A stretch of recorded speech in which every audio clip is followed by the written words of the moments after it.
இப்போ புது வாக்காளர்கள், ஃபஸ்ட் டைம் ஓட்டர்ஸ், அவங்களுக்கு ஃபார்ம் 6ன்னு ஒன்று இருக்குது.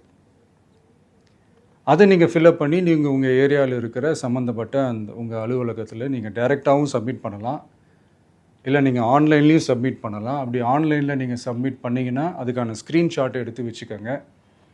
ஃபோனில் மெசேஜ் வரும், அதை சேவ் பண்ணி வச்சுக்கோங்க.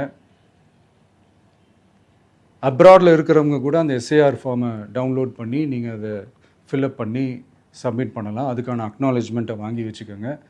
ரொம்ப முக்கியமாக உங்களோட பிஎல்ஓ அந்த ஆஃபீஸர் யாருன்னு தெரிஞ்சு வச்சுக்கோங்க.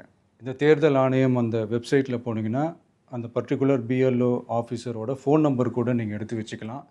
இன்கேஸ் உங்களை யாரும் ரீச் பண்ணலை, இல்லை உங்களுக்கு அந்த ஃபார்ம் கிடைக்கல அப்படின்னா நீங்கள் அவரை காண்டாக்ட் பண்ணி அந்த ஃபார்மை வாங்கி நீங்கள் ஃபில்அப் பண்ணி நீங்கள் சப்மிட் பண்ணலாம். ரொம்ப முக்கியமாக அதுக்கான அக்னாலேஜ்மெண்ட்டை வாங்கி வச்சுக்கோங்க. இது எல்லாமே சரியாக செஞ்சாலும் இந்த எஸ்ஐஆர் மேலே சில டவுட்ஸ் இருக்குது.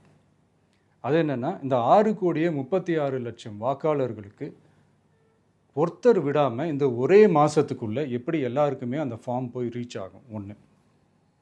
ரெண்டாவது, நீங்கள் வரும்போது வீட்டை பூட்டிட்டு வேலைக்கு போயிட்டு என்ன பண்ணுறது?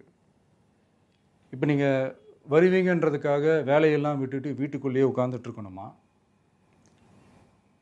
ஸோ இதில் மெயினாக பாதிக்கப்பட போகிறது உழைக்கிற மக்கள், ஏழைகள், வேலைக்கு போகிற பெண்கள். இவங்களுக்கு யார் கரெக்டான அந்த பதில் சொல்ல போகிறது?